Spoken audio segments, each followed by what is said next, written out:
नमस्कार, आप देख रहे हैं केबीसी न्यूज। मैं हूं शिल्पी।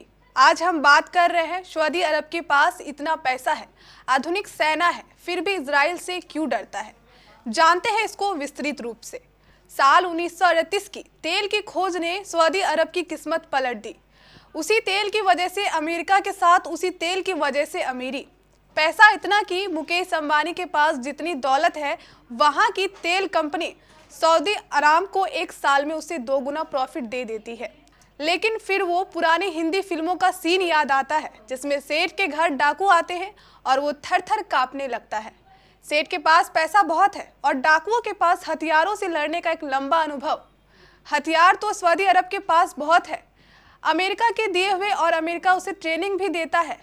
लेकिन लड़ने का असली अनुभव तो तभी होता है जब कोई देश लंबे समय तक या तो खुद लड़ाई करता रहा हो या उसे दूसरों की लड़ाई में अपनी लठेत भेजने की आदत हो।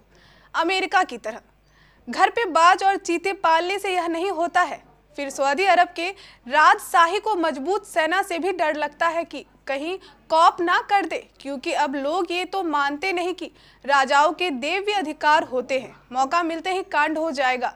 अब कहने को तो सऊदी रॉयल एयर फोर्स के पास यूरो टाइफून जैसे अत्याधुनिक फाइटर प्लेन भी है, बोइंग F-50 ईगल्स भी है। दुनिया भर में हवाई लड़ाई के दौरान F-15 के नाम 104 अन्य लड़ाकू विमानों को मार गिराने का रिकॉर्ड है। लेकिन इस दौरान यह विमान खुद एक बार फिर भी नहीं मारा गया। लेकिन उसका करे क्या? आपके घर में 5000 किताबें हैं, पढ़ेगा कौन? लेकिन जब आपसे कोई सवाल पूछता है, आप किताबों के पन्ने पलटने लगते हैं। अमेरिका भी नहीं चाहता कि सऊदी अरब सैन्य रूप से मजबूत हो। अगर हो गया तो अमेरिका को भाव कौन देगा? इसके अलावा बुनियादी खामियां भी है। आपने कभी सुना है कि सऊदी अरब का कभी नाम आया हो साइंस एवं टेक्नोलॉजी के बारे में? एक मजबूत देश की पहचान होती है उसकी विज्ञान और तकनीकी में पकड़। इस मामले में सऊदी अरब अभी बहुत पीछे है। अब करते हैं इजराइल की बात। उसके पास खुद की हथियारों की इंडस्ट्री है, उसे इसके लिए दूसरों पर ज़्यादा निर्भर नहीं करना पड़ता। सभी नागरिकों के लिए मिलिट्री ट्रेनिंग अनिवार्य है। सबको 2 से 3 साल की मिलिट्री ट्रेनिंग दी जाती है। उनके पास खुद का anti ballistic missile defence system, दुनिया की 4थी सबसे बड़ी वायु सेना और आधुनिक हथियारों का बड़ा जखीरा है।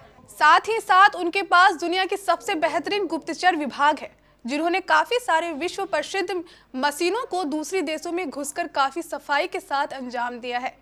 सबसे बड़ी बात, उसको युद्ध का बहुत लंबा अनुभव है। इजराइल देश की पैदा होने से लेकर इजराइल साल 1948 को वजूद में आया, अब तक वह कॉन्फ्लिक्ट सिचुएशन में ही रहा है। इसके चारों तरफ दुश्मन ही दुश्मन है। अरब देशों की दुश्मनी ने उसको मजबूत बनाया है। साल 1967 में अरब इजराइल युद्ध, जो केवल 6 दिन चला, इतिहास बदल कर रख दिया। इस युद्ध में इजराइल मिस्र को गाजा पट्टी से पीछे धकेल देता है, गोलन पहाड़ियों से सीरिया और जोर्डन का वेस्टर्न बैंक से पीछे धकेल देता है। अभी भी वह फलस्तीनियों के साथ संघर्ष की स्थिति में है, जो संघर्ष का ये अनुभव उसे एक एज देता है। आज हम बात कर रहे थे सऊदी अरब के बारे में कि सऊदी अरब के पास इतना पैसा होने के बावजूद भी वो इजराइल से क्यों डरता है।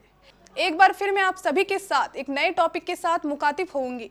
तब तक के लिए दीजिए मुझे इजाज़त। नमस्कार।